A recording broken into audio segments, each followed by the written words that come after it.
All right. Welcome back to the live show. Welcome back to the live show. You know what time it is. It is your boy, Genesis. Welcome to the Genesis show. It is currently 4:16 a.m. And of course, today's date is the 2nd of August, 2025. God is the greatest. How are you doing this beautiful Saturday, early morning? All right. Like I always say, this is the United State. It is not the divided state. So, everybody, once you come in here in the chat, in the comment section, just know that you are actually talking to your fellow brothers and sisters. Okay. So, whether you're a Democrat or a Republican or independent, it does not matter. All right. In here, it is country before party. All right. Think about it.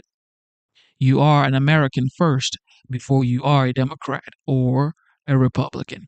And with that being said, God bless America. God bless you for tuning in. Thank you. All right. This is the Genesis Show. It is yours truly, Genesis. And today, we're going to be checking out this hearing that happened about 9 days ago. It is FEMA hearing.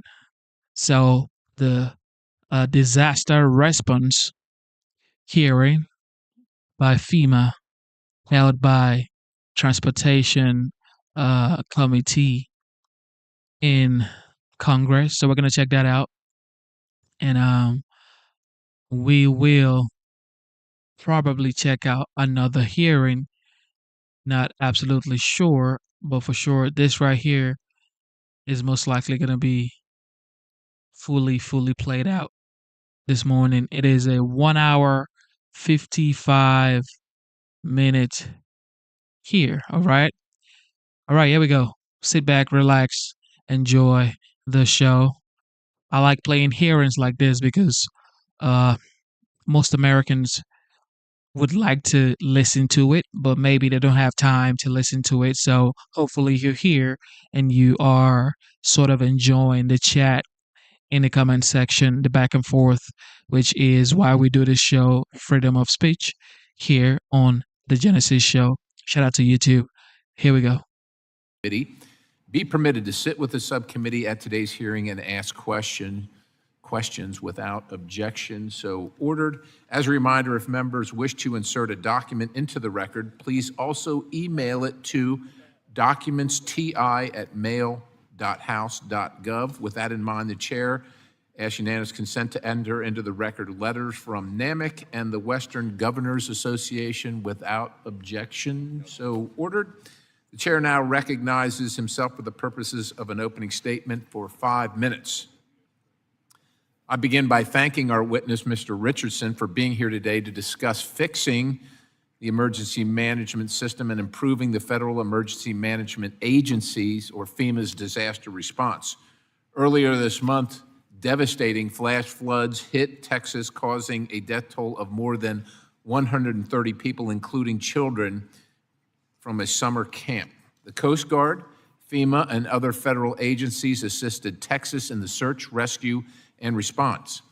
President Trump issued a major disaster declaration opening further federal assistance for disaster victims and to assist in the recovery. My condolences and prayers go to the people who have lost loved ones and to all affected by this disaster. It is unimaginable to those of us who have stood by and watched it.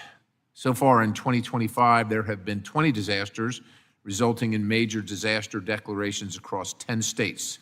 This does not account for emergency declarations and all the open disasters still on the books, going all the way back to Hurricane Katrina in 2005.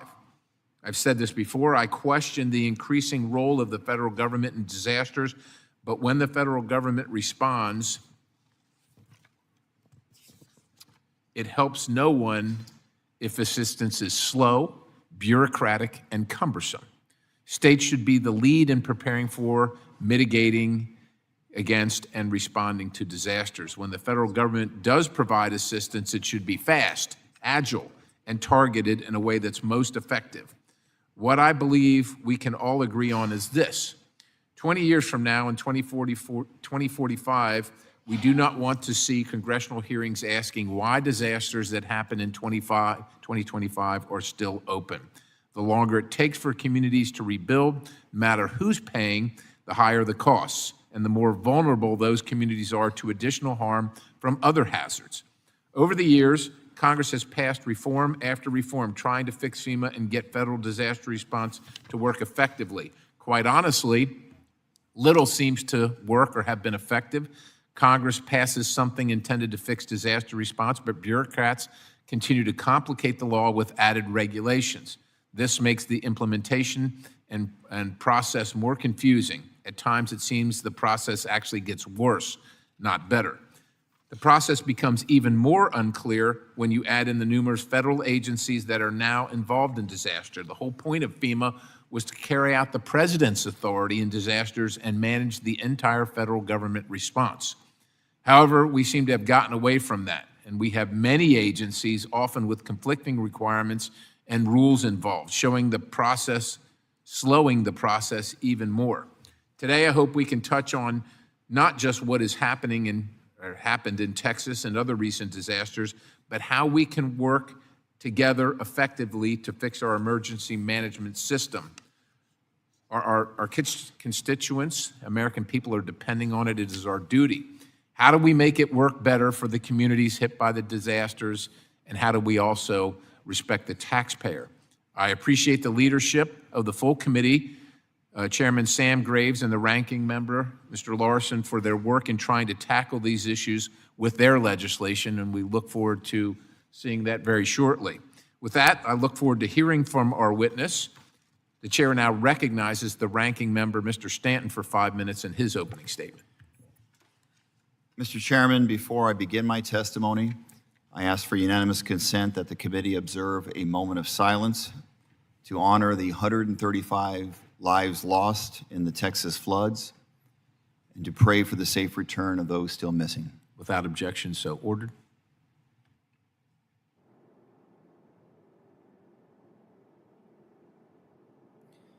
Thank you, Mr. Chairman. For the sake of time, I ask unanimous consent to submit for the record news accounts corroborating the details I'm about to provide in my opening statement. Mr. Chairman, thank you for holding. Without objection, so ordered. Mr. Chairman, thank you for holding this hearing and focusing our mission to the Federal Emergency Management Agency. Every Democrat on this panel accepts that challenge, and I hope we can work together in a bipartisan way to get this done. The news out of Texas is heartbreaking. On July 4th, flash floods swept through Kerrville and nearby communities, claiming 135 lives, including 37 children. We have learned the faces and stories of the victims, young girls whose dreams were stolen, camp staff who gave their lives leading children to safety, a father who punched through the window to save his family before bleeding to death from his injuries, and two little sisters swept away together, later found holding hands. So many grieving neighbors and families on the ground who have been working around the clock in response to this disaster. To those brave women and men, we see you, we thank you, and we will not forget your heroism. Meanwhile, the acting FEMA administrator, David Richardson, before us today, was missing in action. For the first 48 hours, the most critical window for search and rescue, he never visited the National Response Coordination Center. For more than a week, he stayed away from Texas, and for 10 days, he made no statement about this tragedy. Not a word of sympathy or reassurance to the public. When he appeared finally in Texas on July 12th, it felt like a box-checking exercise to quiet his critics. He stayed only a few hours. But in his rush, Mr. Richardson failed to check the most important box, basic human decency. This tragedy forces some incredibly hard questions. Did the FEMA administrator fulfill his legal duty? Did he fulfill his moral duty? Did the administrator sitting before us do everything that he could to save lives? The FEMA administrator is the primary federal coordinator for disaster response. That means anticipating needs, acting proactively, moving resources swiftly, even without waiting for for a specific state request. FEMA's own national response framework demands proactive search and rescue. These reforms were put into place after Hurricane Katrina, when federal failures cost lives. Yet nearly 20 years later, history has tragically repeated itself. Secretary Noem required her personal sign-off on every contract above $100,000. That bottleneck delayed urban search and rescue teams for more than 72 hours. By the time many urban search and rescue teams reached Texas, no one had been found alive for days. Days. On July 5th, less than 24 hours after the tragedy, FEMA's call center contract expired because of this $100,000 sign-off policy. The result, the vast majority of calls from survivors went unanswered. Families desperate for shelter and aid were met with silence. Can you imagine losing a family member, losing your home, and having your call go unanswered when you're looking for a lifeline? Yet on July 11th, with over 100 people still missing and search teams still working to find people, President Trump and Secretary Noem called it, quote, the best FEMA response ever, unquote. All while this administration was working to dismantle FEMA, the very agency whose workers were still risking their lives to save others. According to CNN, FEMA's search and rescue chief resigned in frustration over the Texas response. DHS bureaucratic hurdles cost his team critical time and likely lives. This committee has a duty to uncover why FEMA failed to meet its obligations and ensure no community ever faces these failures again. So I look forward to questioning Mr. Richardson about these stunning breakdowns in leadership and how we fix them. Thank you, Mr. Chairman. I yield back. Chair thanks the ranking member. The chair now recognizes the ranking member of the full committee, Mr. Larson, for 5 minutes for his opening statement. Thank you, Subcommittee Chair Perry and Ranking Member Stanton, for convening today's hearing on FEMA. The importance of this hearing can't be overstated with the recent tragedy in Texas, as it was a devastating reminder that disaster preparation and response is a life or death matter. To quote former FEMA Administrator Pete Gaynor, emergency management is locally executed, state managed, and federally supported. The system was created so the federal government can step in when local capacity and capability to respond to disasters has been overwhelmed. This is how emergency management has worked since President Carter created FEMA by executive order in 1979. And now the current administration has stated its desire to eliminate FEMA as it exists today and have states lead disaster response. But states already lead disaster response. That is how disaster response works. Dismantling FEMA does not empower states. It just slashes the federal safety net that serves as a backstop for critical phases of emergency management. This will not streamline disaster response and will unnecessarily inflate the impact and cost of deadly disasters. And it appears so far that 434 of 435 members in the House of Representatives agree that FEMA should not be eliminated, an outstanding majority for this body. Every congressional hearing on FEMA as well this year has concluded that FEMA should continue. And I expect that this hearing will reach the same conclusion. Now, despite clear congressional intent to the contrary, here are some of the actions the administration has taken to disrupt and dismantle FEMA since taking office. Allowing DOJ unlawful access to FEMA systems, including databases with disaster survivors' private information. Directed FEMA to eliminate all climate change-related activities and terminology.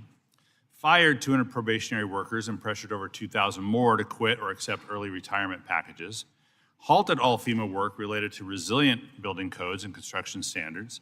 Stopped enforcement of the federal flood risk management standard, putting taxpayers back on the hook to rebuild infrastructure that is likely to flood again. Canceled FEMA's pre-disaster mitigation program, known as BRIC, despite clear evidence that these investments in mitigation pay for themselves many times over.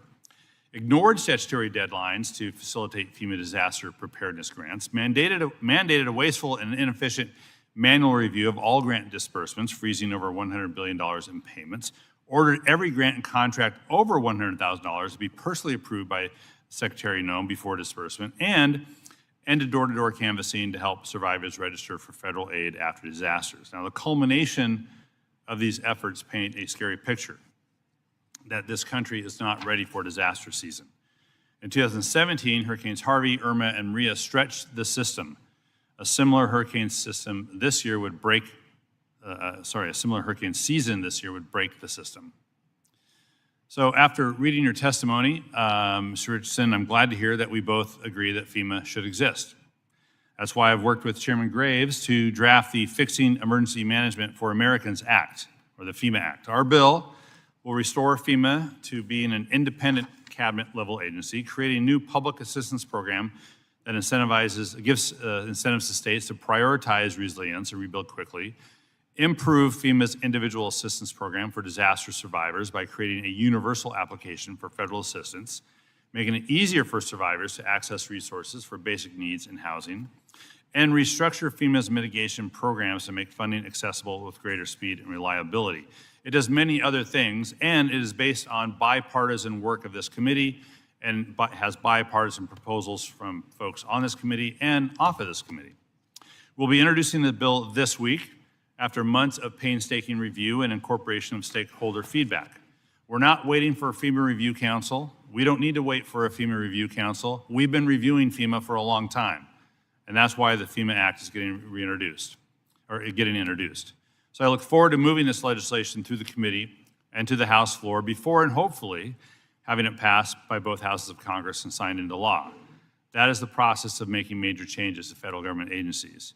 Today, we're going to have a serious discussion on the current state of the nation's disaster readiness posture, and there will be some tough questions, Mr. Richardson, but please don't think we're asking them because we want you or FEMA to fail. We want you and FEMA to succeed. We desperately want and need you to succeed so Americans are safe from disasters. So thank you for being here. I look forward to your testimony and yield back. Chair thanks the ranking member. The chair now welcomes our witness, Mr. Richardson, and thank you, sir, for being here. Briefly, I'd like to take a moment to explain our lighting system for our witness and for everybody else in the room, in case you're wondering. There are 3 lights in front of you. Green means go, yellow means you're running out of time, and red means to conclude your remarks. I would also encourage you just to make yourself familiar with where the microphone switch is, and have the mic up to your mouth so we can hear you. The chair asks unanimous consent that the witness's full statement be included in the record without objection. So order. The chair also asks unanimous consent that the record of today's hearing remain open until such time as our witness has provided answers to any questions that may be submitted to him in writing without objection. So order. The chair also asks unanimous consent that the record remain open for 15 days for additional comments and information submitted by members or the witness to be included in the record of today's hearing without objection. So ordered. As your written testimony has been made part of the record, sir, the subcommittee asks that you limit your oral remarks to 5 minutes. With that, Mr. Richardson, you are recognized for 5 minutes for your testimony. Chairman Perry, Ranking Member Stanton, Mr. Larson, and members of the subcommittee, thank you for the opportunity to testify today. I am the senior official performing the duties of the administrator of FEMA.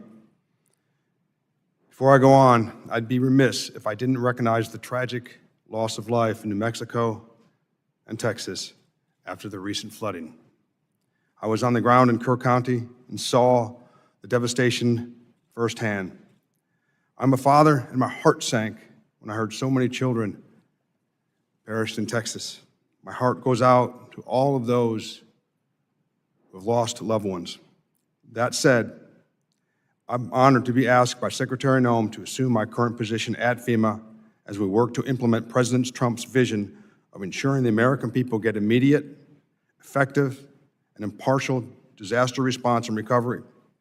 The President and the Secretary have called on FEMA to return to its statutory mission, and I'm taking steps to do exactly that. Consistent with their guidance, I have conducted a thorough mission analysis of FEMA and directed the agency to focus on 3 initial operational priorities: safeguarding the American people, return primacy to the states, and strengthen state, local, tribal, and territorial capability to respond and recover from disasters. First, FEMA must refocus on survivor-centric response and recovery. FEMA needs to remove cumbersome processes for quicker recovery so Americans return to their homes and communities and rebuild faster. We must find the most innovative and creative methods available to deliver assistance to every American who qualifies for it, and while also communicating faster, more clearly, and through more modern means. Second, FEMA needs to return to a model where disaster response and recovery are locally led and state managed, with federal support available when needed. As the President has said, sometimes FEMA gets in the way. FEMA should never get in the way. The original intent of FEMA was to help state, local, tribal, and territorial partners build their disaster resilience, response, and recovery capabilities, and to provide resources when they are overwhelmed by the scope of the disaster. FEMA has lost sight of its original intent, but under the leadership of the President and the Secretary, we are returning to this mission focus. Moving forward, we will continue to encourage increased state and local investment and ownership of disaster activities. By doing so, we will be better postured to eliminate processes that create delays, backlogs, and survivor frustration, while also increasing coordination with state and local officials. And third, we must bolster our partners' operational readiness to support our homeland for the risk of today as well as the threats of tomorrow. This means returning authority and responsibility to the states and improving our programs and leveraging technology to deliver that support that communities and survivors need when they need it. The more we build our partners' resilience, the more prepared our nation will be. By emphasizing these operational priorities, we have narrowed FEMA's focus to what it should have been all along, making sure that resources are brought to bear to help communities on their worst day. We are focused on cutting through red tape and ensuring that when federal assistance is warranted, we deliver assistance to survivors rapidly, regardless of the political affiliation, race, or creed. But these are just the initial steps. The President has appointed Secretary Noem and Secretary Hegseth to lead the FEMA Review Council, which is conducting a comprehensive review of the agency. The Council is dedicated to reimagining, not just reforming FEMA. To that end, I will ensure that FEMA is fully cooperative with the Review Council. We respect the independence of the Council's review and will welcome its recommendations. I am confident that the Council will offer the President actionable recommendations for a more efficient federal disaster response, which is refocused on serving Americans during their darkest days. Additionally, the President has issued several executive orders to streamline government, and Secretary Noem and I are committed to ensuring that those executive orders are carried out both in letter and spirit. Finally, I am a longtime public servant. I served in the United States Marine Corps as a ground combat officer, leading Marines in deployments to Afghanistan, Iraq, Africa, and FEMA. And before FEMA, I served as the Assistant Secretary for DHS's Countering Weapons of Mass Destruction twice. As long as I am in this role, I will ensure FEMA remains singularly focused on the core mission. This subcommittee has an important voice in this process of change, and I look forward to working with the committee on the FEMA of tomorrow. Thank you again for the opportunity to testify today, and I look forward to your questions. Chair thanks the gentleman for his testimony. We will now turn to questions. The chair recognizes himself for 5 minutes of questioning. Mr. Richardson, last week members received a briefing from the Federal Emergency Management Agency, the Coast Guard, and the Army Corps of Engineers on the ongoing response to the Texas floods. And I know we're still in the response mode with over 130 fatalities and 100 people still missing tragically. However, we do not know when the next disaster is going to happen.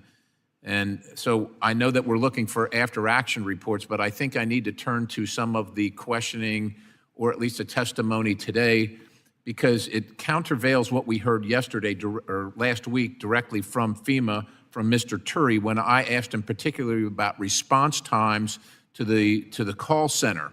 Now, we understand from Mr. Turi that when there is a disaster occurring, that disaster is the one that receives precedence. So you might be getting calls into the call center from across the country, but the ones outside the disaster response area are put kind of behind the ones that are a priority, which is the disaster that's occurring now. And in that case, wait times were were significantly reduced based on what we're hearing from the ranking member here.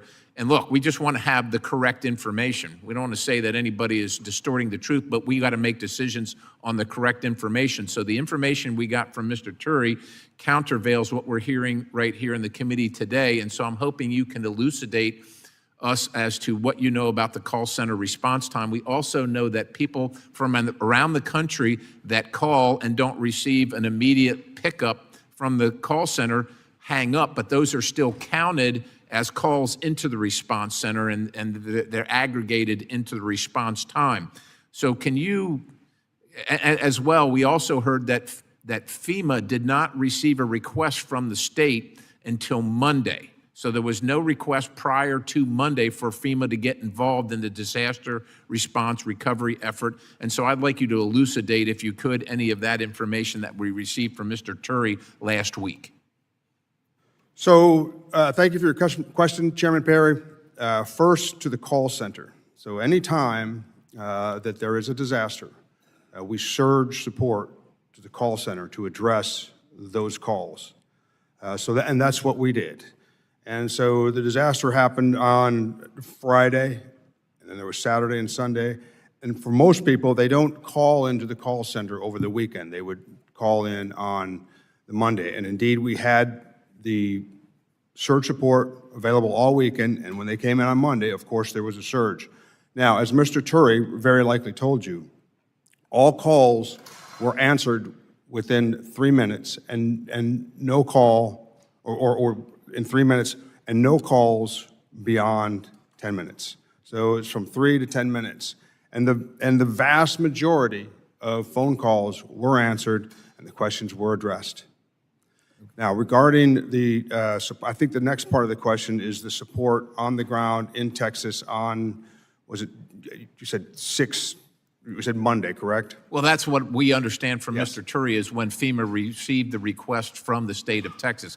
FEMA doesn't go unrequested, as the federal government. That's correct. The requirement is to wait for the state to request and then be prepared to respond. So Texas, first of all, on the deck in Texas on the 4th of July, there was a national urban search and request team. We have 28 of those teams all over the country.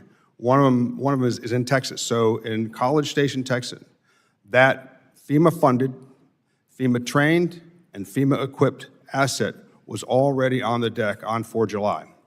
And there was also a federal coordinating officer at the EOC, Emergency Operations Center, in Austin.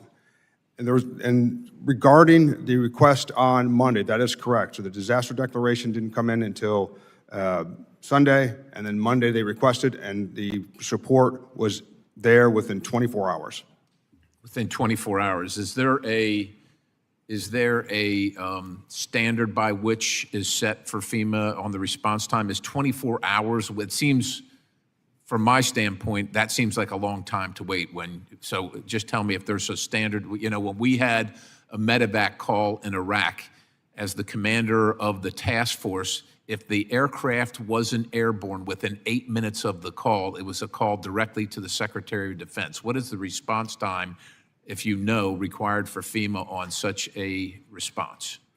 Thank you for the question. Once again, they get there as quickly as possible. Those two teams came from, I believe it was Tennessee, it was Missouri and Colorado, and they get there as soon as they possible because they've got to move. I understand, but so my time has expired, but is there a minimum response time? I'm just asking for purposes of trying to make things better. So does FEMA have a minimum response time once the request is made to respond, like within an hour or within 24 hours? Or what's Well, they respond immediately, and as soon as they get the word, they move. So they respond But there's no immediately. requirement that you know of? There's no requirement? They get there as fast as possible. I don't know if there's an hour number, but they get there as fast as If they you could possibly get back to the committee with that information, that would be helpful. With that, my time has expired, and the chair now recognizes the ranking member, Mr. Representative Stanton from Arizona. Thank you very much, Mr. Chairman. I, too, was at the briefing that you were at, and it sounds like you and I share our disappointment in FEMA staff for pointing the finger at Governor Abbott and blaming Governor Abbott and his team for a late request for urban search and rescue help in this horrible disaster.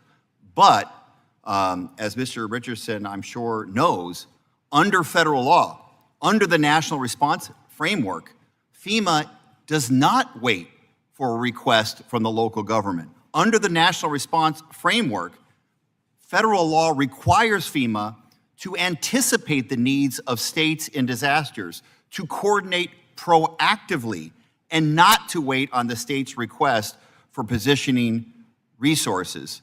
Mr. Richardson, were you aware that this is federal law for you to act proactively and not to wait for a request from Governor Abbott to pre-position resources?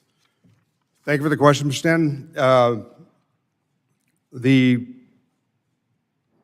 capability indeed was pre-positioned, and that's why I mentioned Texas Task Force 1. It was pre-positioned in Texas and ready to go.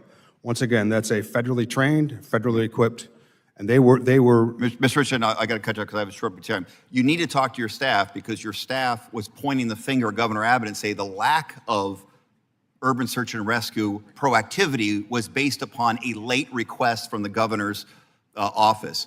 My belief, and it sounds like your belief, is that the requirement for you as the FEMA administrator is to anticipate, in light of the weather reports and how bad it was going to be, was to pre-position those urban search and rescue folks in advance.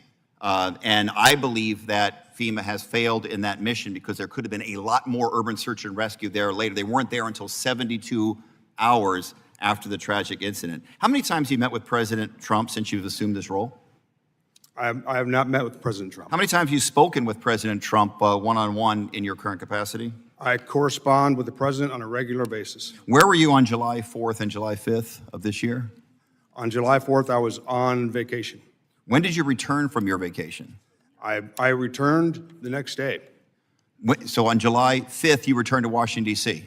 I spent the entire vacation in my vehicle speaking on my phone to either the state of Texas or DHS, coordinating for the events in Texas. Were you on the first plane back to Washington then from your vacation? I was in my truck with my two boys and myself. I was in my truck. I remained in my truck the whole time. When did you first learn of Secretary Noem's $100,000 sign-off policy, and did you warn her or anyone at DHS about the potential for delays in FEMA's ability to respond as a result of that policy? The Secretary signs anything that comes across her desk nearly immediately without undue delay. And I never had a concern about the $100,000 memo, never concerned me. I've never seen it cause any undue delay.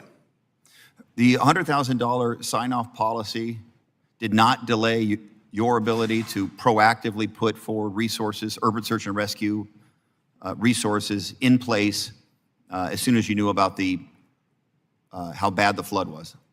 Under President Trump's leadership and Secretary Noem's leadership, their exceptional leadership, the support that was so critical to the people and the state of Texas on their worst day was on target, on time, and that is what they told me. Yeah. That's what the president said. That's what the secretary said. Texas got what they needed when they needed it.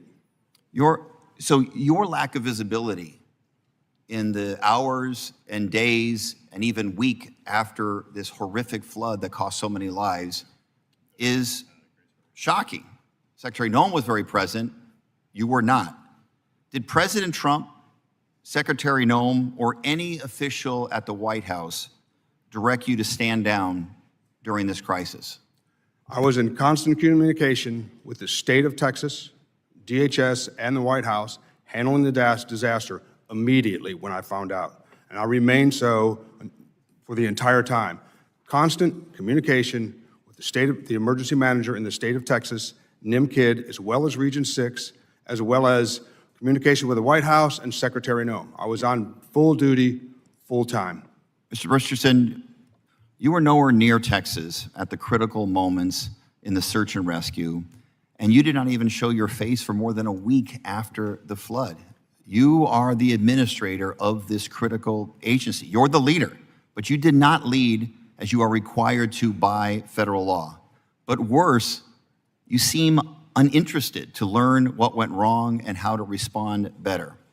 Do the victims and survivors in Texas deserve an apology? What happened in Texas was an absolute tragedy. It's hard to fathom. I went to Texas. I flew over.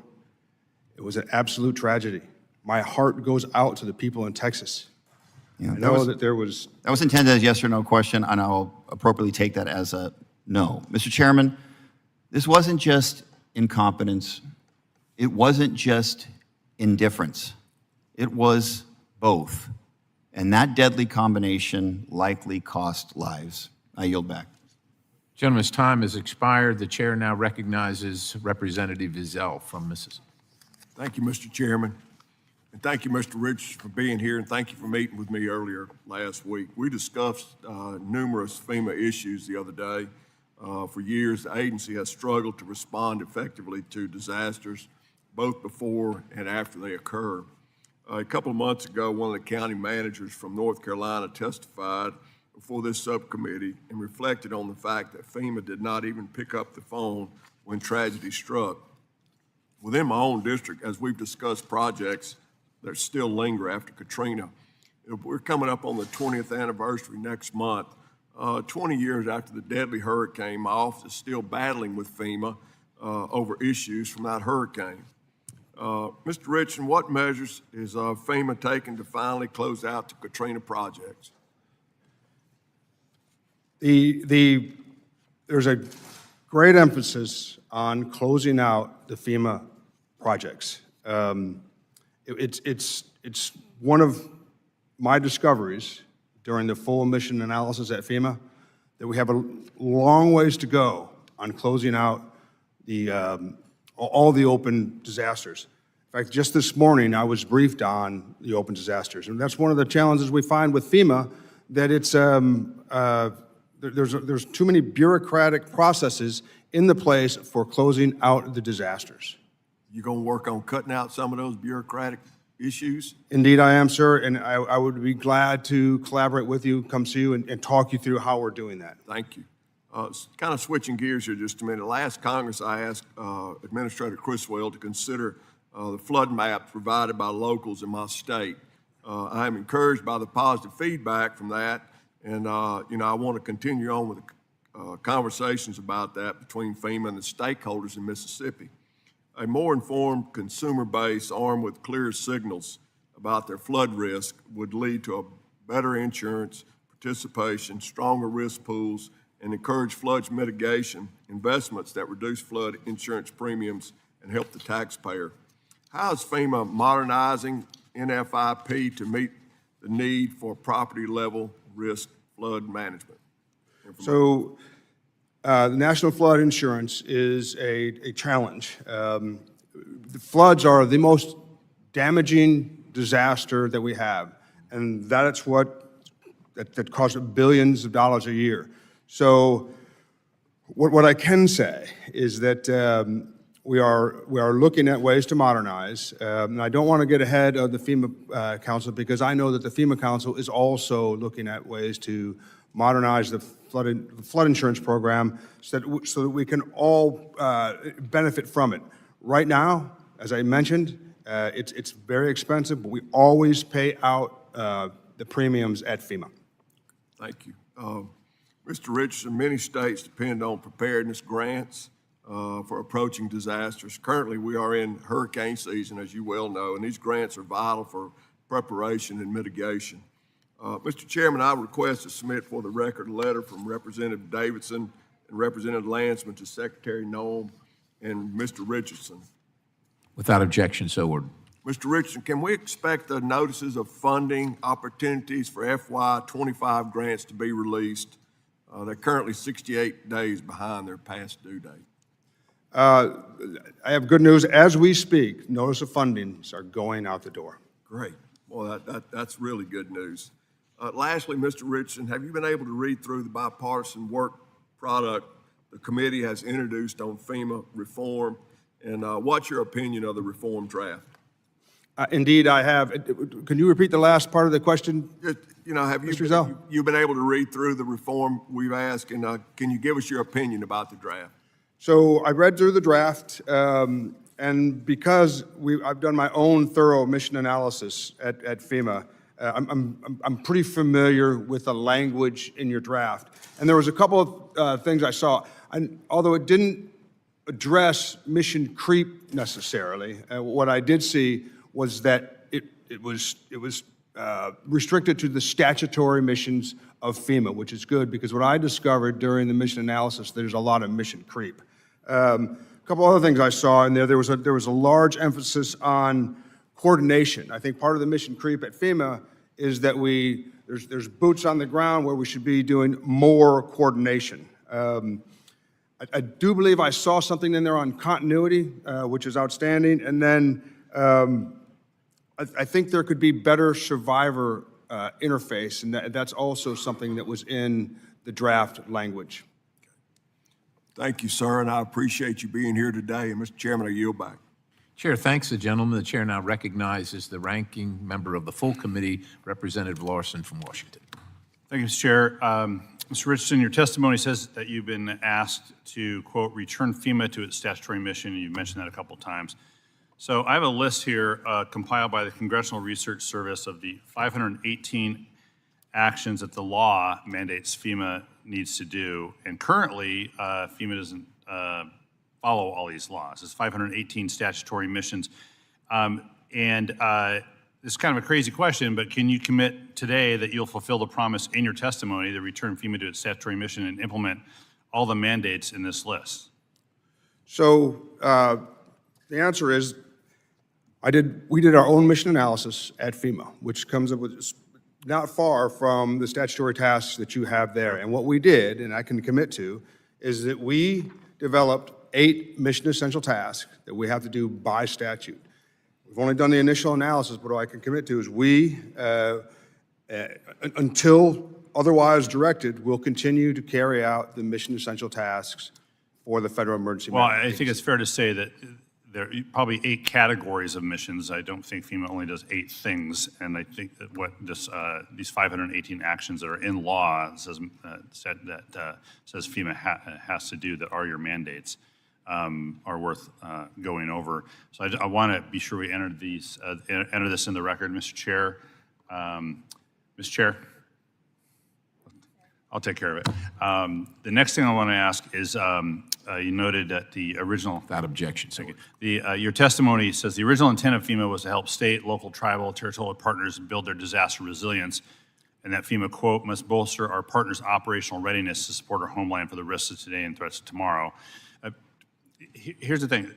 There are 3 really kind of basic 3 missions of FEMA: pre-disaster mitigation, immediate response, and recovery. It sounds to me like the administration really wants to do response and recovery, and leave sort of the preparation to lower the damage from disasters, leave that to state and local governments. That is the pre-disaster mitigation bit, which is why the administration canceled billions of dollars in BRIC money, Building Resilient Infrastructure and Communities money, and pulled that back.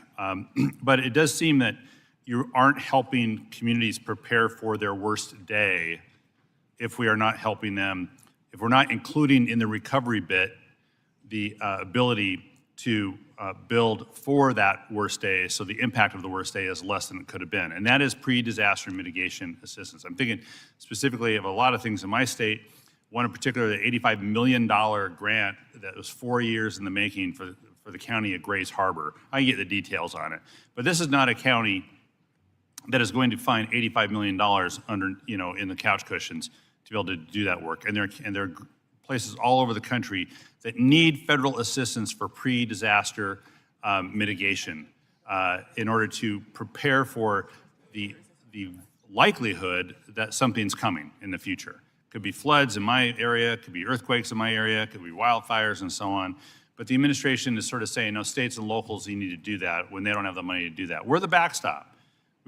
We need to be helping states and locals prepare for this and paying for this with appropriate review so that the disaster, the disaster we respond to is less than it could have been.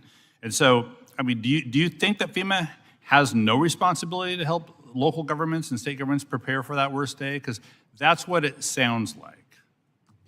What I think is that, I believe you're referring to mitigation, correct? Yeah. Okay. Yeah. What I believe and what FEMA believes is mitigation is very important. And I think you know what the return on investment for Absolutely. 7 to 1 or something. mitigation. It's like, 7 to 1 or 6 to 1, I don't really remember. However, under Secretary Noem's outstanding leadership, as well as the President's outstanding leadership, what FEMA is responsible to ensure there is proper oversight of the grant funding for mitigation. Well, here's the point on it, and I appreciate that. I don't think their leadership's been outstanding on that, and that's my job to be critical and to be complimentary when both circumstances avail themselves to that.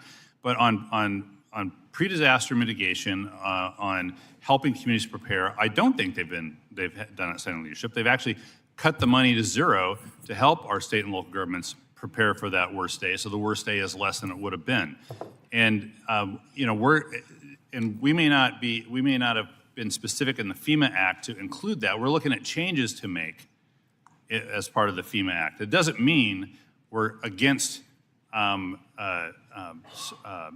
disaster mitigation assistance, because we already have that. What you're all choosing to do is to not do what you can do.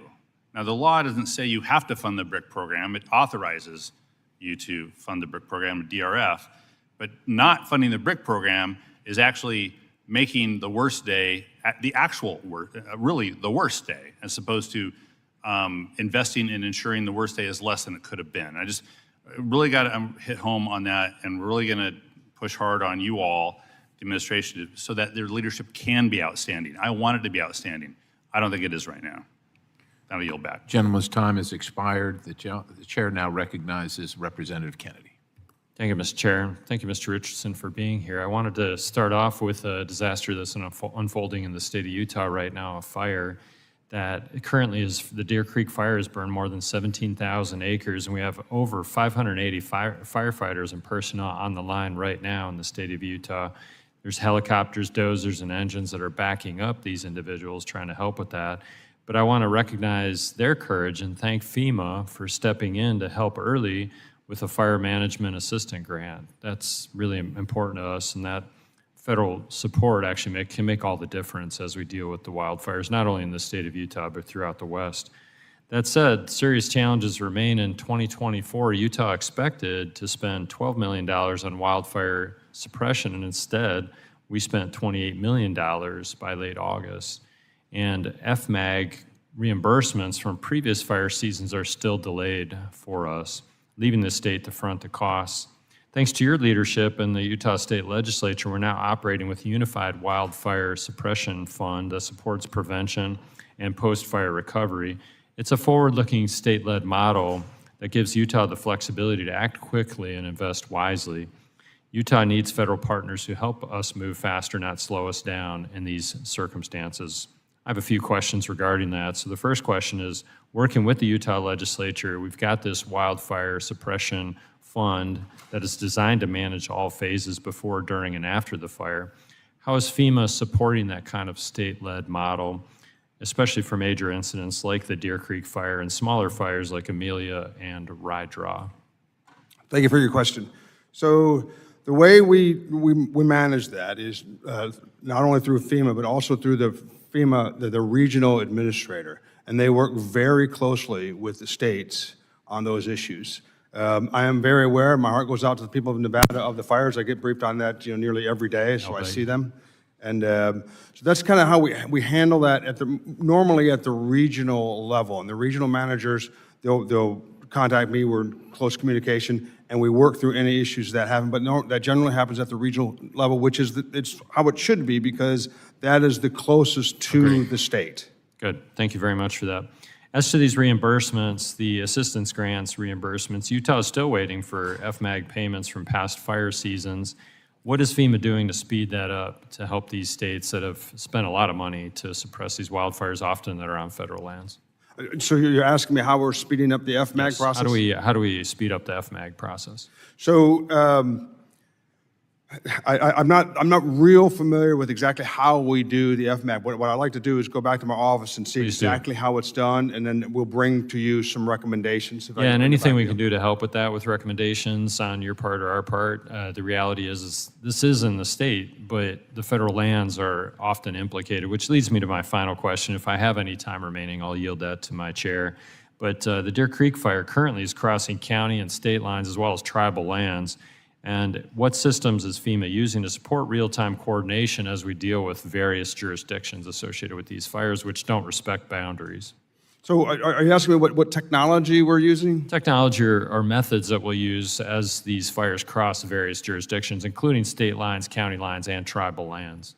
Once again, I'm going to have to get back with my staff, and I'll circle back with you. Please on do. that, Thank because you very I don't much. know the exact answer to that. Mr. Chair, I'll yield time to you if I've got about a minute left, so please. Chair, do. thanks, the gentleman. Mr. Richardson, in previous questioning, it was implied that FEMA is, I think, uncaring.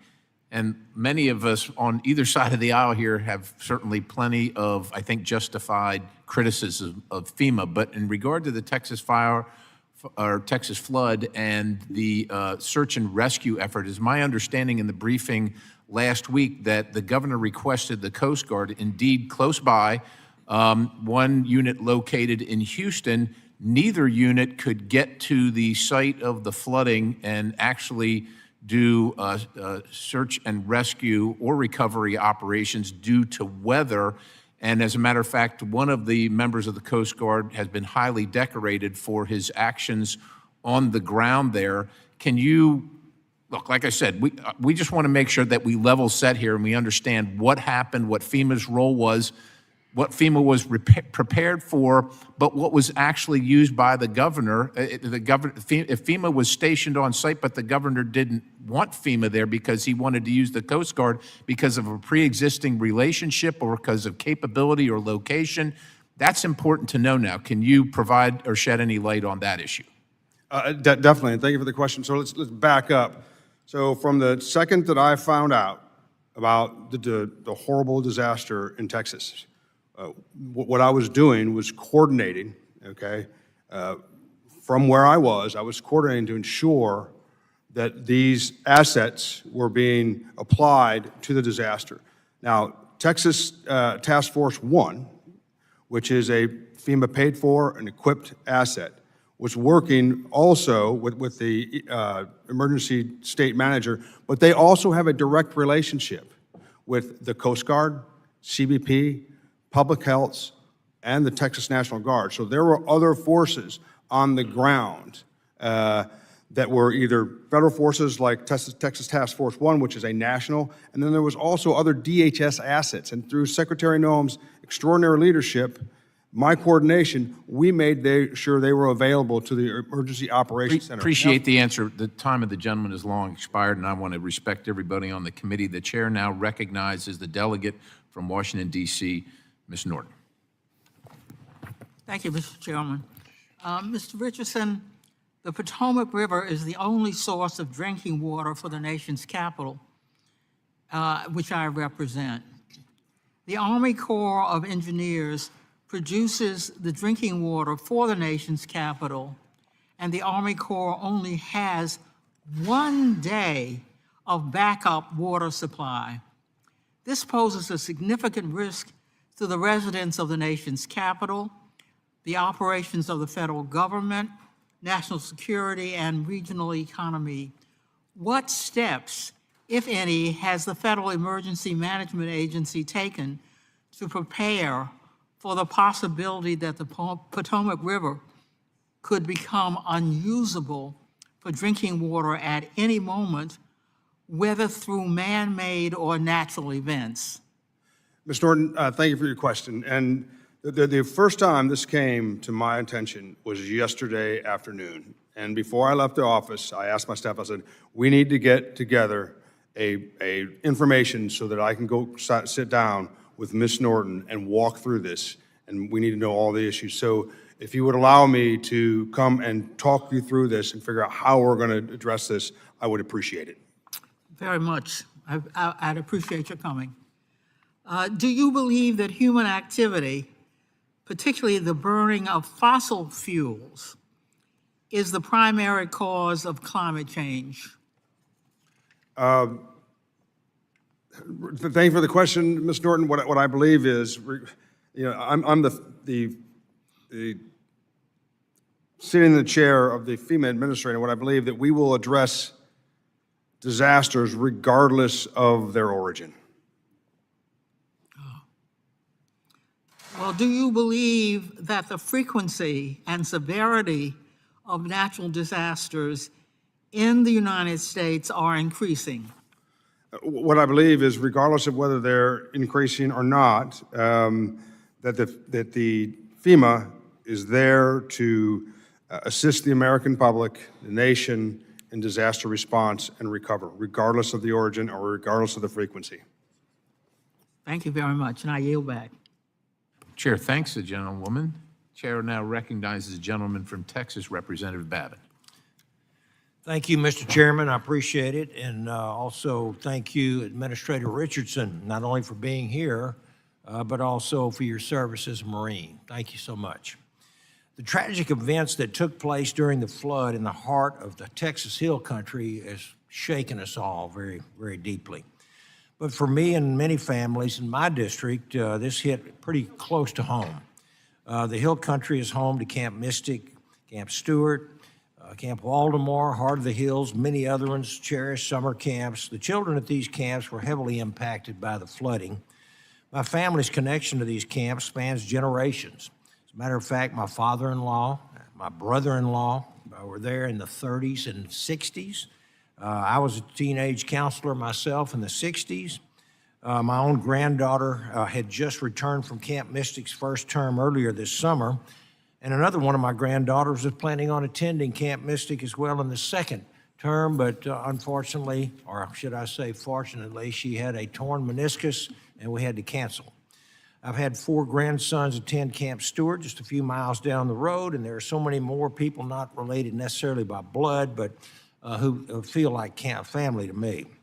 It was a cultural thing that went for many, many generations. The entire state mourns the loss of longtime camp director Jane Ragsdale, a woman who poured her heart into shaping generations of young lives, including my own daughters and granddaughters.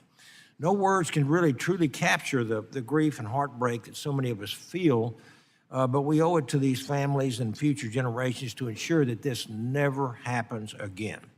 We must learn everything we can from this tragedy. We must act. And that's why the House Science Committee, which I chair, will be conducting a thorough review of the circumstances surrounding this event.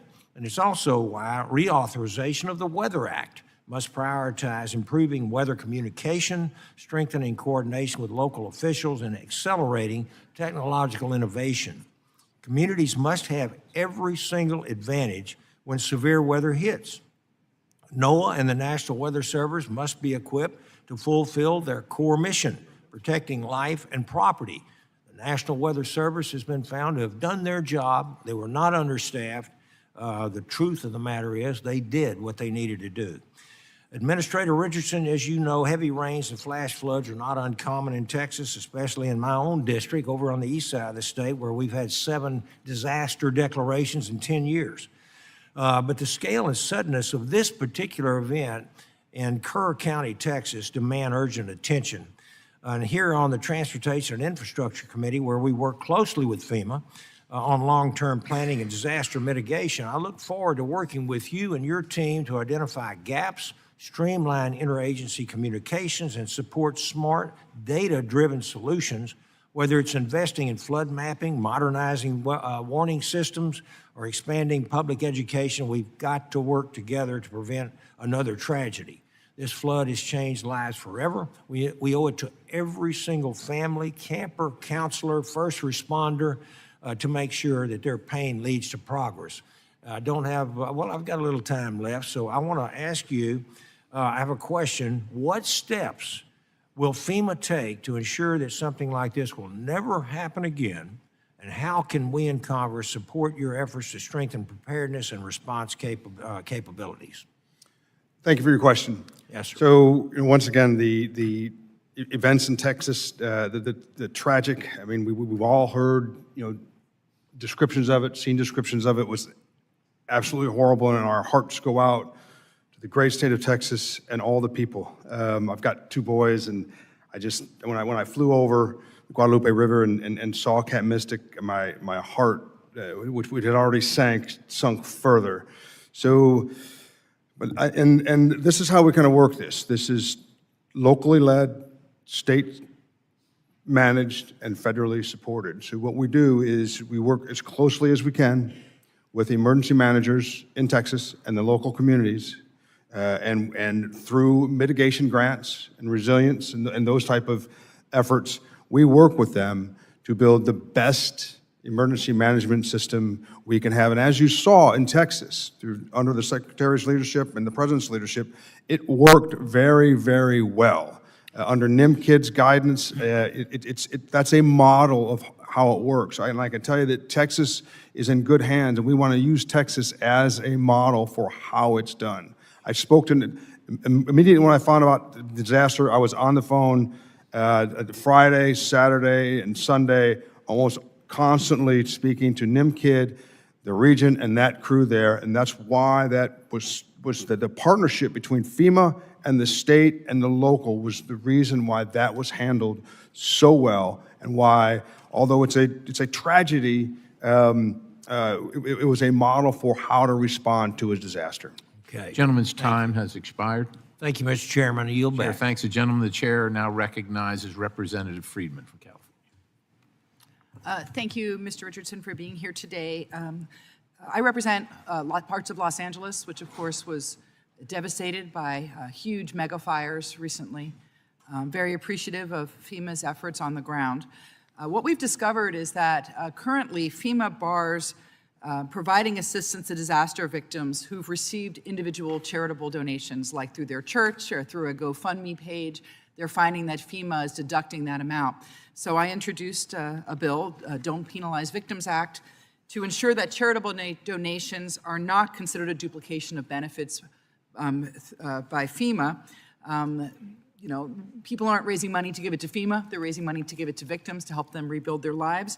I would like you to say that you're willing to work with us on this and that you will support these efforts as they move forward. I would be glad to work you. What I like to say, there should be no politics in emergency management. I would be glad to work with you and glad to look into it. Thank you. Now, I'd like to continue on some of the questions that have been asked about FEMA's response to the horrific flooding in Texas. And as a mom whose daughter has gone to Girl Scout camp and been up in wild areas, that whole incident really broke my heart. So my heart goes out to everybody in Texas that was affected. The New York Times reported last week that on July 7th, 3 days into the emergency response effort, FEMA call centers responded to less than 20% of the calls coming in from disaster victims for help. That means more than 4 out of 5 calls went unanswered. And I can just imagine the frustration of people looking for loved ones, dealing with damage, dealing with incredible tragedy to find out that their government just wasn't answering the phone. Secretary Noem, however, claimed that on Meet the Press that the New York Times piece was, quote, fake news. So I'd like to clear this up for the record. Isn't it accurate that 80% at least of the calls that went to FEMA call centers on July 7th went unanswered? When the tragedy struck, we knew there would be a simple yes or no question. They either answered the calls or they didn't answer the calls on July 7th.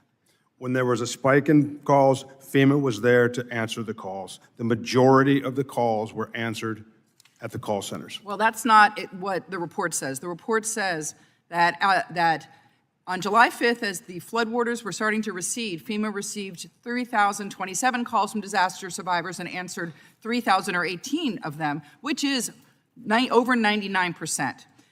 Contractors with 4 call center companies answered the vast majority of the calls. That evening, however, Ms. Noem did not renew the contracts with those 4 companies, and hundreds of contractors were fired, according to the documents and the person briefed on the matter. The next day, July 6th, FEMA received 2,363 calls and answered 846, or roughly 35.8%, according to those documents. And on Monday, July 7th, the agency fielded 16,419 calls and answered 2,613 of them, which is only 15.9%.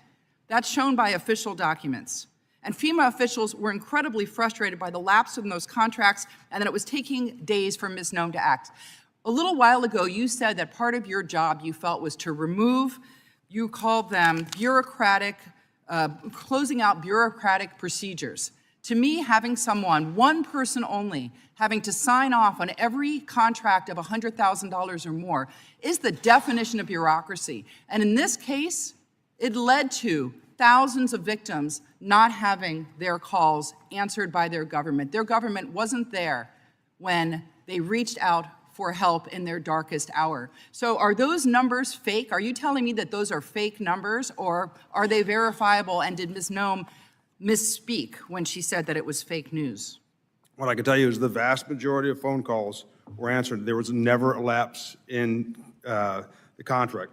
Secretary Noem, under her leadership, she's concerned about due diligence and making sure the American people get what they deserve. So in your for mind, the tax dollars. 15.9% of calls being answered is the vast majority? So is that the benchmark now we're looking for FEMA to answer their calls? 15%, or in one case, 35% in a day, in the middle of this disaster, this huge disaster? I would have to agree with Secretary Noem. That's fake news. The majority of the calls were answered. There was never a lapse in contract.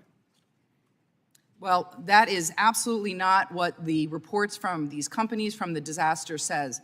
They give specific numbers of calls that went unanswered, and I don't see how you can deny these reports, but I will yield my time back. Chair, thanks, gentlelady. The chair now recognizes Representative Onder from the state of Missouri. Thank you, Mr. Chairman. Yeah, thank you, Mr. Richardson, for being here with us today. Missouri experienced severe storms and flash flooding earlier this year on May 23rd, and we didn't receive a disaster declaration until last night. My constituents were frustrated by how long it takes to get temporary housing and debris removal assistance support from FEMA. Why does it take so long to make these determinations, and what's being done to cut the time to get help in these situations? So when the determinations come in, we review them. We work with the regions primarily. As far as specifics of each one of the declarations, I would like to get back to you, and I'll go back home, I'll look into it, I'll figure it out, and I'll come back to you and give you any specific details, because I think you're looking for specific information on a certain declaration, correct? Yeah, or what is the process of issuing these declarations? The declarations come in, there's a set of criteria, and then we make a recommendation on that criteria. Once again, it's eligibility based. So there's criteria, and we have to take a look at the criteria and make sure. For example, from the first second I found out about the horrific events in Texas, I got on the phone, I was speaking to the emergency manager there, and we were talking about how the declaration was going to come in, how it was going to be crafted. So there's some pre-work that's done right in the middle of the disaster normally, and then there's some administrative work that needs to be done at the regional level, and then it comes to FEMA. So, but it's normally worked out very early if they meet the criteria or not, because we all kind of have a pretty good idea what it is, and then we got to get it down on paper. And that's what I spent a lot of time on the 4th of July, or really the 4th and the 5th with NIM Kid, because theirs came in, I believe it was just after midnight on Sunday, so it came in very quickly from Texas. And then the criteria, we took it and we turned that around within just a couple hours. Very good. And you emphasize the need to cut red tape and remove cumbersome processes to speed up disaster recovery. Can you walk us through specific internal FEMA policies or procedures that you have streamlined to speed up delivery of assistance? Yeah, so one of the things that I recognized immediately, and part of it was from being the Assistant Secretary at CWMD prior, part of it was doing mission analysis. What I discovered is there were 3 or 4 contract shops around FEMA. So we consolidated that, okay? Because that makes it a lot faster. If you consolidate, you've got the same people, you're keeping track. And then the other thing we do is we make sure that we've got a team that tees those contracts up for me to sign. And we have certain ones that have to come to me. So what we've done is we've reduced the number of hands, so to speak, that touch those. We also consolidate it so we know where they all are all exactly. So it's actually working pretty good now, and that's what we've done. And you've said that FEMA needs to return primacy to the states. For states like Missouri, what would that look like? What kind of shift in operational authority and flexibility to state and local managers might we see? Well, it wouldn't necessarily be, it probably has to do more with training and coordination. So the coordination is the key piece, how the coordination is done. One of the challenges that FEMA has is when the region comes into the state, even though we run TTXs all the time, I think I was involved in at least 7 or 8 TTXs all the way from Guam to the Virgin Islands. And one of the things I talked to the folks in the after action about was what gaps in capability they had. So if the states can become, adept at identifying their gaps, and if they can communicate that to the region, that is part of it. So they know what their shortfalls are. They've pre-identified them so that we can pre-position assets. That's the key. And once again, states like Texas are kind of a model, and they did that very well, as demonstrated in the events of the flood. Very good. Thank you. I yield back. Chair thanks the gentleman. The chair now recognizes Representative Figures. Thank you, Mr. Chair, and thank you, Mr. Richardson, for being here with us today. I represent the 2nd Congressional District of Alabama, which begins in Mobile. It's where I'm from, where I was born, where I was raised. And with the exception of probably Congressman Ezell, I don't know, from Mississippi, I don't know that there's another member on this committee that's actually been through more FEMA-responded disasters from hurricanes throughout the entirety of my life. So it's important to me that FEMA is ready, is prepared, because it's not a matter of if we get hit by a hurricane, it's a matter of when we get hit and how severe the damage will be and what FEMA's role will have to be in responding to that. We are approaching the 20-year anniversary of Katrina, and a lot of focus on Katrina is on New Orleans, but there was an entire realm of the east side of that storm that decimated parts of Mississippi and Alabama as well. And so this is a time where people are focused on some negative history as it relates to FEMA and FEMA's response. And as I sit here, the question that I just have to ask, because if we get hit by a hurricane or when we get hit by a hurricane, and fortunately there's not a bad response, but if there is a bad response from FEMA, I don't want to sit here and the answer is I'm sorry. I don't want you to be sorry. I want you to be careful. I want you to be prepared. I want you to be ready. So in light of what just happened in Texas, where a family of 5 from Mobile, a grandfather, a grandmother, their son, his wife, and their 5-year-old daughter were camping there in the hill country, and all of them, with the exception of their son, died. And so this is something that is resonating in my district right now. And I'm in no way insinuating that was FEMA's fault, but what lessons have you learned in the response to Texas that you will apply going forward, particularly through this hurricane season? Thank you for your question. So a lesson learned from Texas and is essentially how Texas had forces pre-positioned. For example, there are 28 national urban SAR units. One of them was in Texas. And it's not that it's a lesson learned, but what we did is we confirmed how effective that is. And under Secretary Noem's leadership, we also confirmed how effective it was for the Emergency Operations Center in Texas to be able to communicate with CBP as well as Coast Guard. So all those DHS assets were already there. So pre-positioning is something that we've confirmed is a solid practice. And I think one of my lessons learned, and I think this is an important one, obviously communication. Nimkid and I were in communication. I was in communication with Secretary Noem, coordination, pre-positioning, planning. But the lesson that I particularly learned was personal relationships. I had come to know the emergency manager in Texas, Nimkid, and it helped a lot. From the second I heard about the disaster, Well, I don't want to cut you off, but I want to preserve my time. But is there anything you think FEMA did wrong in its response to the Texas floods that we can rectify and do differently next time?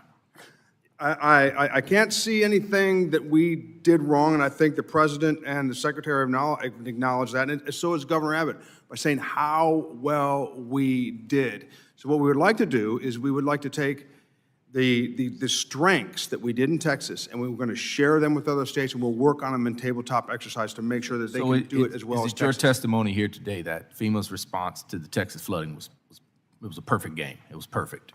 Well, nothing is perfect. However, I will say that it was a model, particularly at FEMA, the region, and the state level, that continuity. It was a model how disasters should be handled. And that's thanks to the President's guidance, the Secretary's guidance, Governor Abbott, the State Emergency Operations Center in Texas, the emergency manager, as well as the Region 6 manager. Well, one thing I would encourage is it's important to see leadership there on the ground when it happens. So if this happens in Mobile, we certainly want to see you on the ground, within a reasonable time of when it happens. The last thing I'll say is I know notice of fundings for FEMA grants just went out or are in the process of going out, the notice of funding opportunities, but they're 68 days late. And so my concern is making sure that you guys have the resources and the commitment to actually review the incoming applications in a manner where we will not end up in an excessively delayed state when it comes time to actually awarding the funding opportunities. And with that, I yield back. Thank you, Mr. Richardson. Chair, thanks to the gentleman. The chair now recognizes Representative Fong from California. Thank you, Mr. Chair, and thank you, Administrator, for being here and for your leadership. A few questions. I represent a lot of rural communities in the Central Valley of California. We've been dealing with floods and fires for a very long time. The Burrell fire recently was the largest fire that ever hit Kern County, and I was wondering, rural communities have a challenge of capacity, and of course, coming from a large state, sometimes a lot of times the per capita indicator doesn't help rural communities. I was wondering if, from your perspective, has there been conversations about creating a county level or a zip code level threshold so that resources can go help these communities rebuild? Could you repeat the last part of the question again? Is there a way to help communities, rural communities, rebuild when the tragedies and the fires and the floods, they don't hit the major disaster declaration? Is there a way are you guys looking at ways to adjust the per capita indicator to allow for more rural community rebuilding after a disaster? So I got your question. Thank you for the question. So the question is about rural areas and meeting the threshold.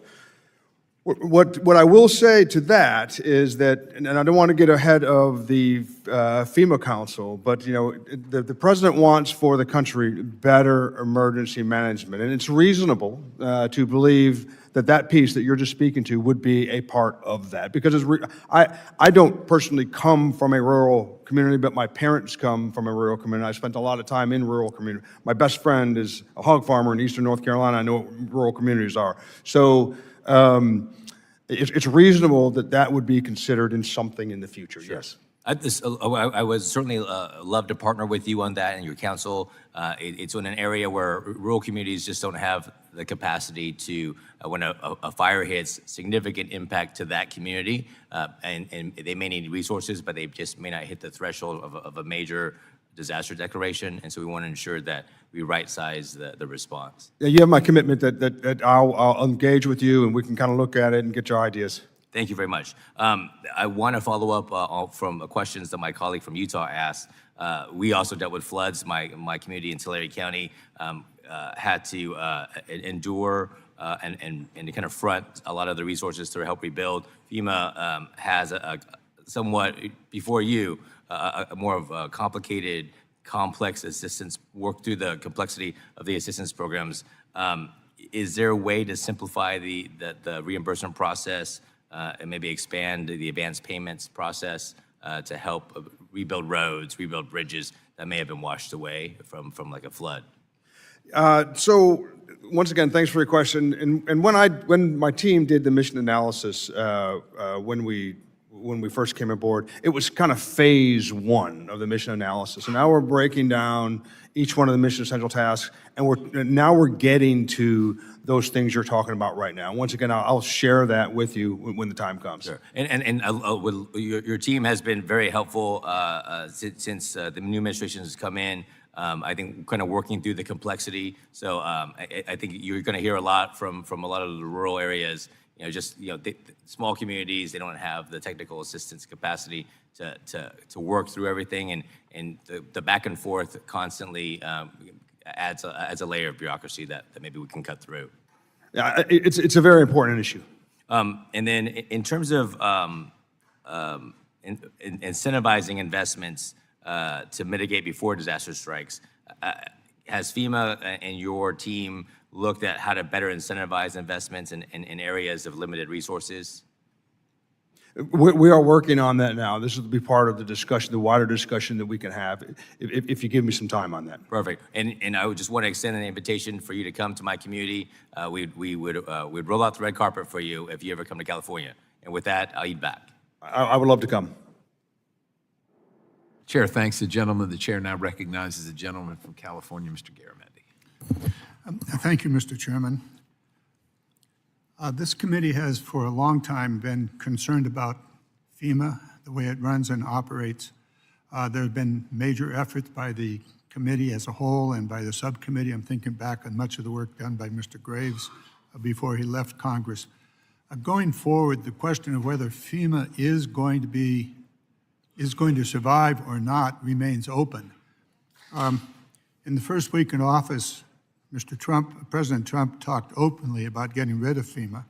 In March, Secretary Noem said, we're going to eliminate FEMA. In June, Trump said FEMA could be eliminated as soon as December, saying he wanted to wean off FEMA and bring it back to the state level. It's not just those words, which are not fake news, by the way. It's also what has actually happened. A third of the staff at FEMA has been eliminated in the DOGE process. So there's serious concerns, at least by me and I suspect by other members of the committee, about the future of FEMA. Is it even going to exist? Can you commit to us today that FEMA will exist in the future, will be able to carry out its functions under the law and under the needs of this nation? Or do you not know? Thank you for the question. What I could commit to is that the president wants a better emergency management for the American people, and that's a noble goal. The president's a noble man, and that's what he wants. He wants a better emergency management capability. Does that mean FEMA is gone and there'll be something new and different? So in his wisdom, and with Secretary Noem and Secretary Hegseth's guide, the president has appointed a FEMA council, okay, that are going to give him recommendations. So the answer is blowing in the wind. We do not know, and you cannot confirm, that it is a policy of the administration to maintain FEMA. I understand that. Let me move along here. A third of your staff is gone. 2,000 employees have departed for multiple reasons, some of them fired, others of them taking early retirement. It took 9 days for you to arrive in Texas following the disaster there. Is that the normal going forward? It took 3 days for your team to arrive, 9 days for you to arrive. Is that the new normal? So as I promised the people of Texas, they would get what they needed on time and on target.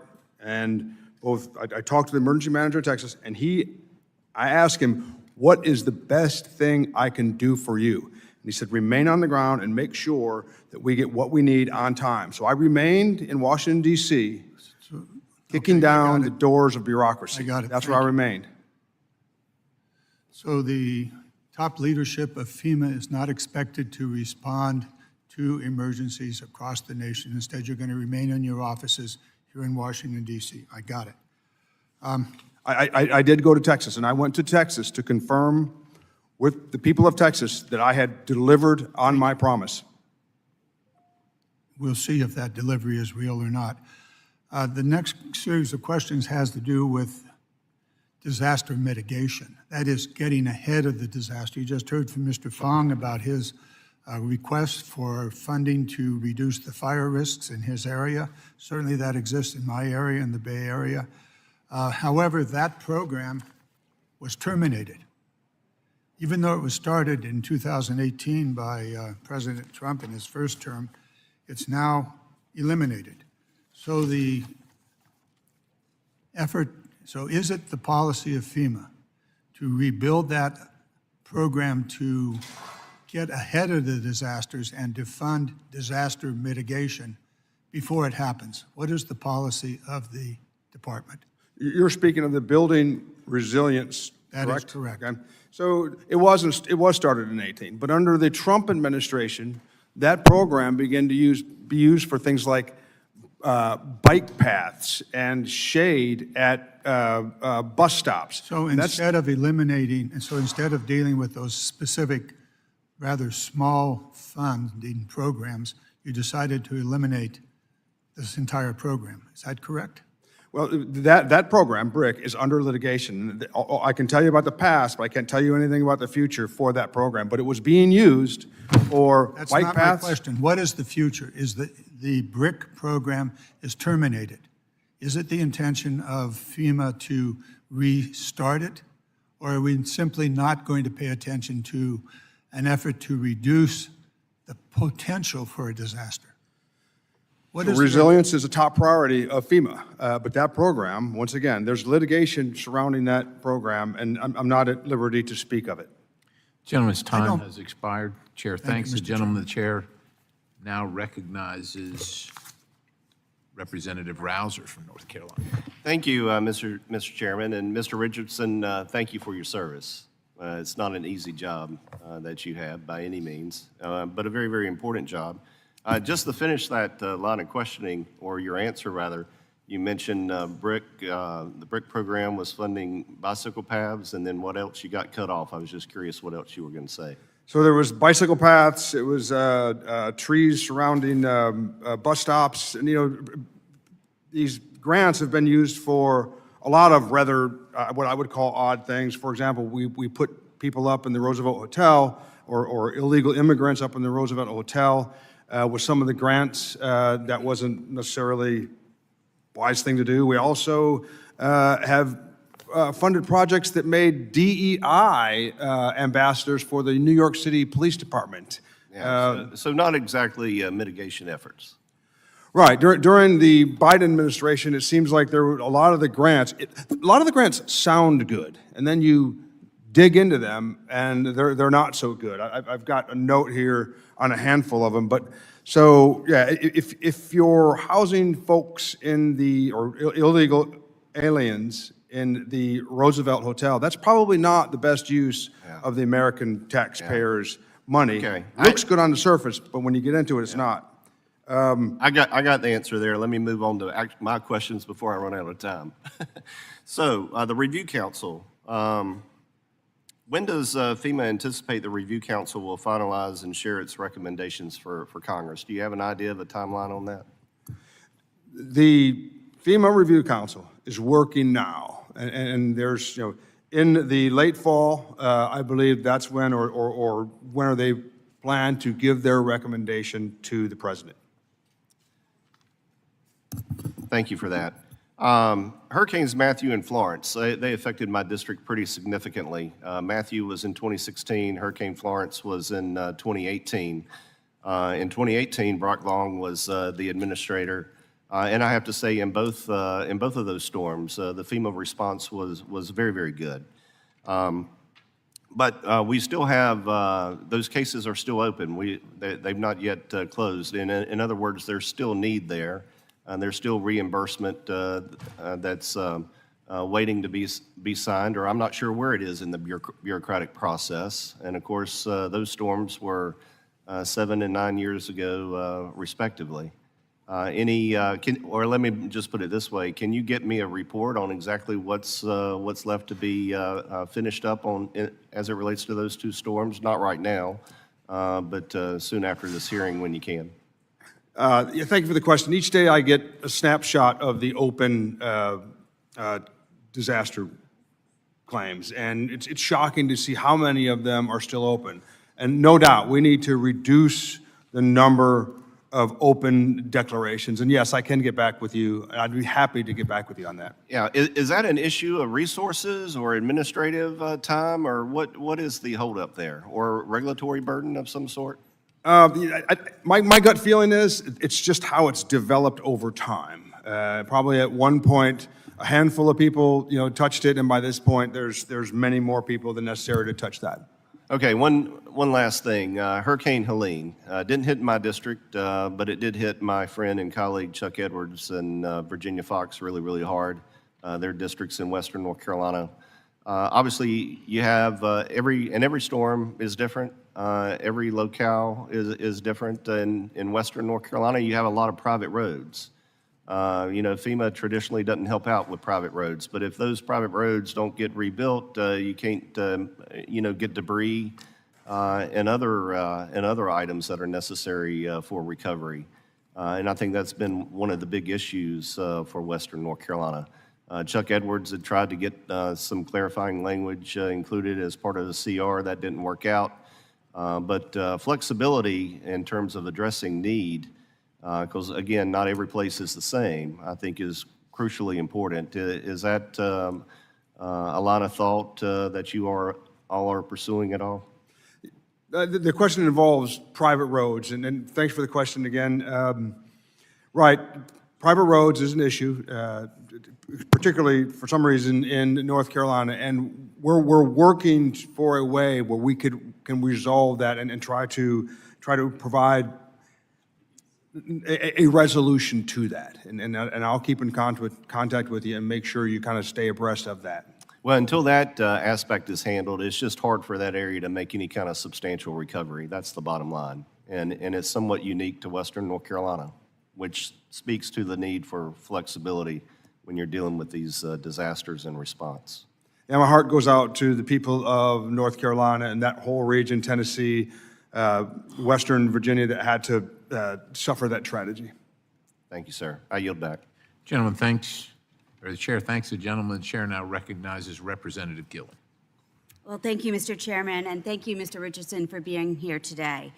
So as acting administrator of FEMA, you oversee the agency's preparedness grants, including the nonprofit security grant program.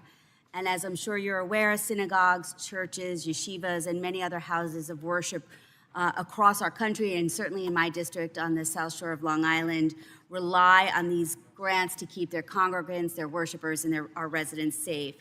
And right now, we're facing a huge spike in anti-Semitism and other threats, and these critical grants are more important than ever for my constituents, and I'm sure for many other folks across the country. And I'm grateful that FEMA recently awarded some of the emergency supplemental funding that was allocated for fiscal year 24.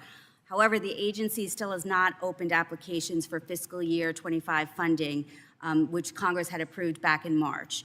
So, Mr. Richardson, fiscal year 25 is coming to a close soon, and synagogues and houses of worship, churches in my district are wondering when you might open the application for fiscal year 25 nonprofit security grant program so we can make this $275 million available for this really important need in my district and across the country. Yeah, and thank you for the question. I believe those grants are very, very important. And we've spent a lot of time in the last couple of months moving forward and doing due diligence on those. But I do have good news. There are NOFOs going out. I can't speak to that grant specifically, but there are NOFOs going out as we speak. Okay, great. And can my office follow up with you about these specific grants because they are so important in my district? Please do. And, one of the things we want to do is we want to make sure we get those notice of fundings out so the districts have a chance to apply and get back with us. So yes, please do. Okay, great. And also with respect to these grants, I've heard from a lot of pastors and rabbis that the funding is okay to be used for infrastructure, but not actually for personnel. And so a lot of our synagogues and houses of worship are looking to expand the scope of appropriate uses for this funding to include perhaps security personnel to stand guard at the synagogues, particularly during the high holy days or during worship services. And is that something that we could work with your office on to try to maybe expand the scope of funding? Yeah, I understand the question. Thank you for the question. Yeah, please do. I need to look into the details of the grant, but I'm sure there's some way we can work around that. Okay, great, thank you. And finally, in May, FEMA opened applications for FY24 SAFER grants to help hire, recruit, and retain firefighters. And I wrote to fire departments across my district encouraging them to apply for these grants. And I'm really pleased that the Oceanside Fire Department in my district, which operates with volunteer service members, put together a really strong application for funding to help them recruit and train new volunteer firefighters to keep their community safe. And I wrote you a letter in support of their application, and I'd appreciate the opportunity to get in touch with your office again. Can you commit to working to follow up on this issue also with me after this hearing? Sure, and thanks once again. I think I replied to the letter, but yes, I would be happy to speak with you. Great, thank you so much, Mr. Richardson. I yield back. Chair thanks the gentlelady. The chair now recognizes Representative Kiley. Thank you, Mr. Chair. Thanks for being here today, Mr. Richardson. I'd like to talk with you briefly about a very simple action that the President and FEMA could take that would come at a relatively modest cost, would make an enormous difference for many people in my district, and would reverse an enormous wrong committed by President Joe Biden. It relates to the Calder Fire, which you might be familiar with. The Calder Fire was one of the biggest fires in California history. It was in 2021, and you might remember the images that were really surreal of the ski slopes that were on fire and were ablaze. The blaze came very close to actually destroying the entire town of South Tahoe, which I represent. Fortunately, there was legislation that had created a categorical exclusion for fire mitigation that had allowed for a fire break to be created, and we were able to stop it from going into South Tahoe. But folks in the community of Grizzly Flats were not so fortunate. Hundreds of homes there were destroyed in 2021. The fire was so massive that Joe Biden actually came and visited shortly after and did a tour in a helicopter. And then he made a promise to the victims in Grizzly Flat that he was going to help, that the federal government would support them. He said it was a federal responsibility. He then broke that promise.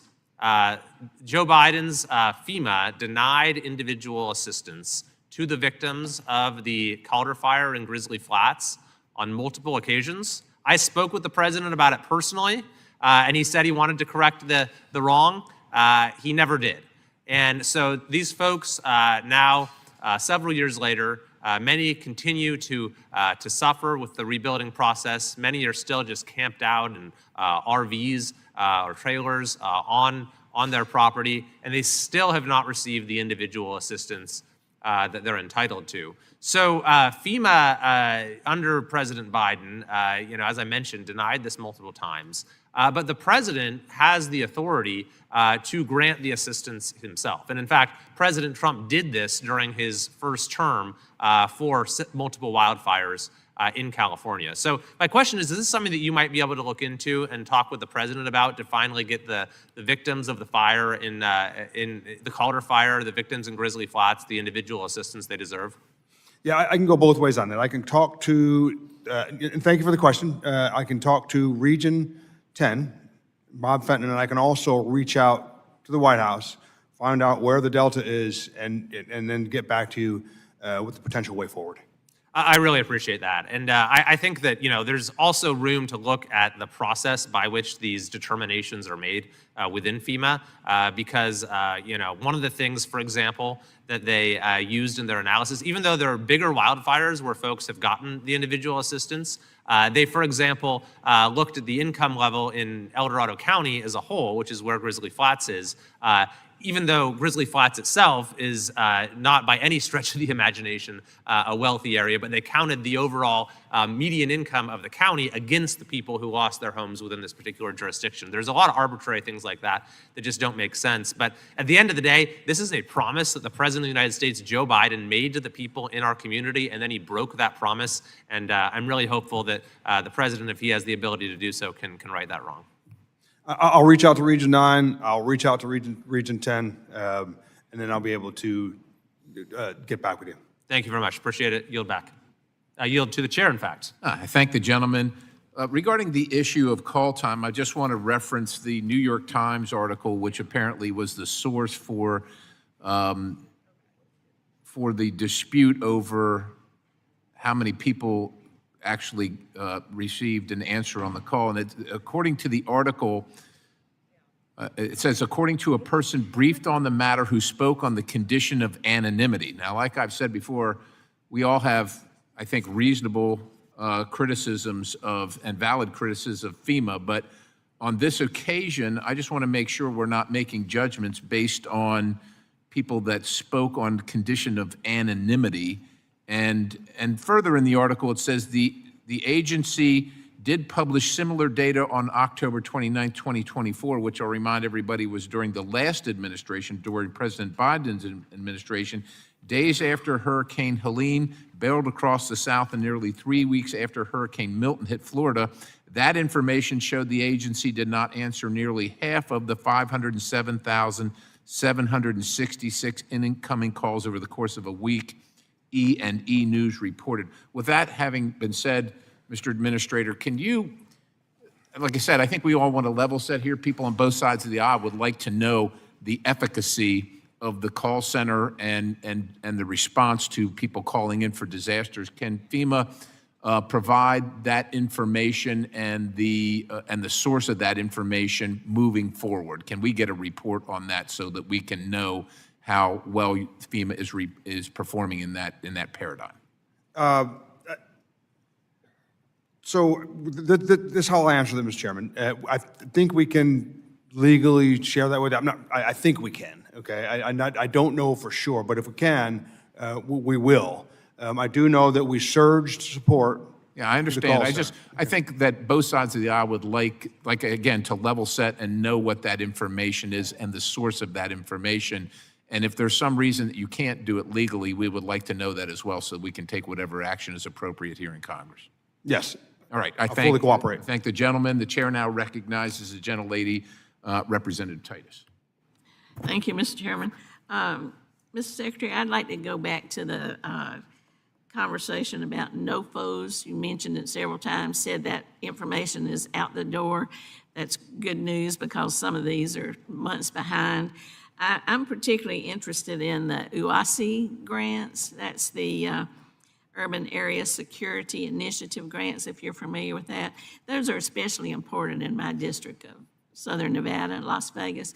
We have a lot of events, large-scale events that might be subject to a terrorist attack or some other disaster, and we've seen how these grants have been very helpful. In fact, there was a report that showed where they made such a difference after the Harvest Festival shooting, which is still the largest shooting in American history. Got the Super Bowl, the F1. Want to be sure those are going out the door, and if you'll commit to checking on that and let me know so I can tell the first responders and all back home that that's coming.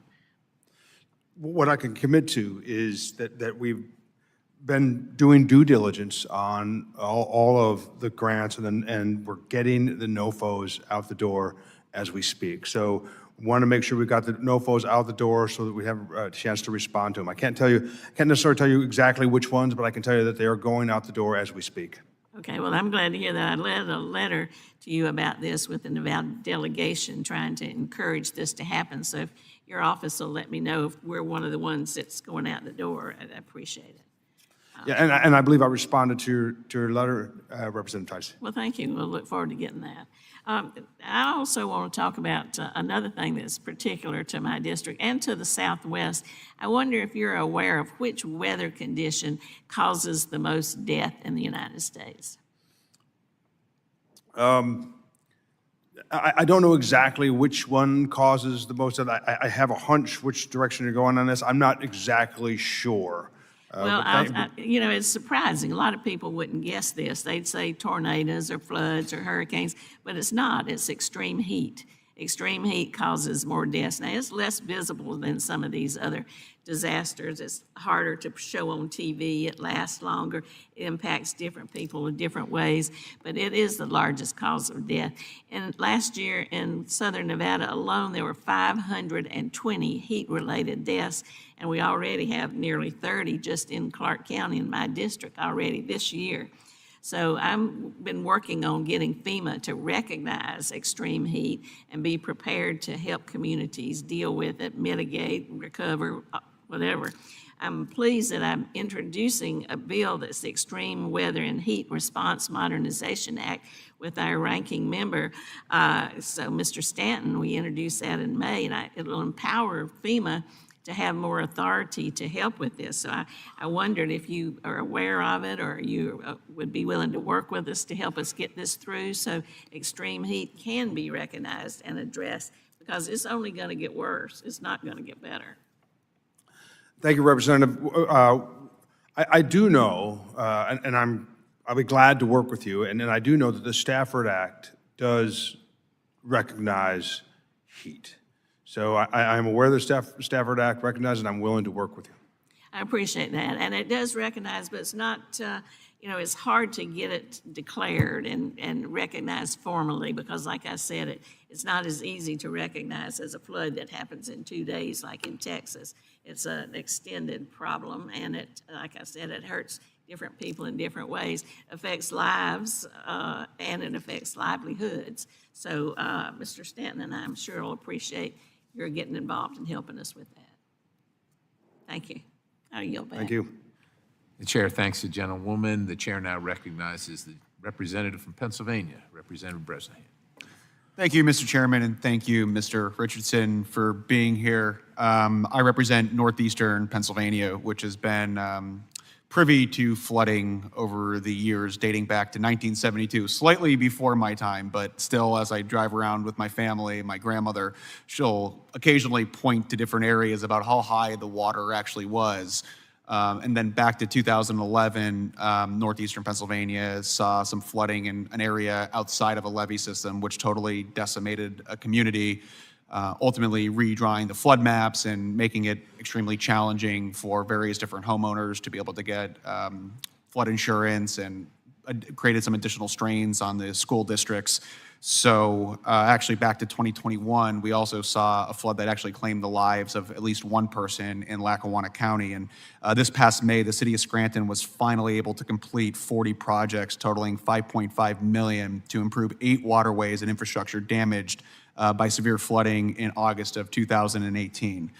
In April, I sent a letter to then Acting Administrator Hamilton asking for the BRIC program to be reinstated. And Mr. Chairman, I ask for unanimous consent to enter that letter into the record. Without objection, so ordered. Thank you. My question would be, I've heard some evolution relating to the BRIC program, and there were a few different programs, actually levee projects, that were slated to take place inside of my district. And unfortunately, because of the cancellation of the BRIC program, though about $10 million of levee construction was unfortunately canceled, as well as another $2.5 million in the city of Scranton for buyouts for properties that were ravaged by that earlier flooding that I mentioned. My question would be, have you given any thought, or has there been any dialogue relating or circulating around the BRIC program, or the possible reinstatement of the BRIC program, or something to the likes or similarity of it? So thank you for the question. And a bit on BRIC first. As I think you might have alluded to, BRIC originally was during the 2018, during the Trump 45. And then it went into the Biden administration, and kind of BRIC went off the rails. And it went off the rails because we were funding things like bus stops and bike paths. So right now, it's under litigation.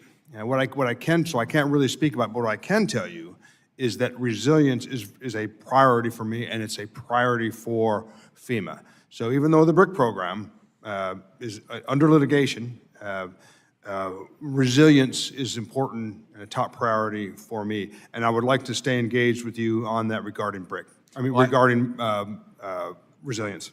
Really appreciate that, and I'll use this as an opportunity to invite you to northeastern Pennsylvania and see some of the communities that have unfortunately suffered dire consequences because of flooding, where levees were never even projected. Some of these areas never even had received water in 1972 that ended up being decimated in 2011 just because of different dynamics and landscapes within side of the river.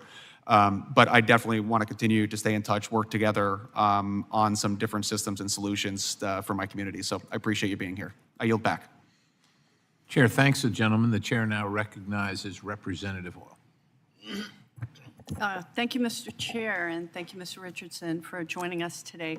I represent the central and south coast of Oregon, very beautiful place, and my constituents have been pummeled by increasingly severe weather due to climate change. So whether it's fire or floods or heat domes or ice storm, these extreme weather events that we have not experienced before make it so that my communities and constituents had suffered greatly, and they aren't prepared. So I will echo my colleague, Mr. Garamendi, and my colleague from Pennsylvania in stressing the importance of the BRIC grant program. Because I agree with you. We have to make sure our tax dollars are used efficiently and well and not in a wasteful manner. But like Port Orford, this is a coastal rural community in Curry County, Oregon, that just had millions of dollars for water infrastructure upgrades eliminated, even though they had already been allocated. So they have to stop this project. That's not a bus stop. That's not DEI. This is absolutely critical. So I would I'd love to work with you to see how we can move forward, because now they're in limbo and there's just no other way for them to go forward without federal assistance. And I also would like to express my gratitude because last night FEMA approved public assistance of $9 million to address public infrastructure for damage that happens because of floods. But there's hundreds of families who are still waiting for federal support to put their lives back together.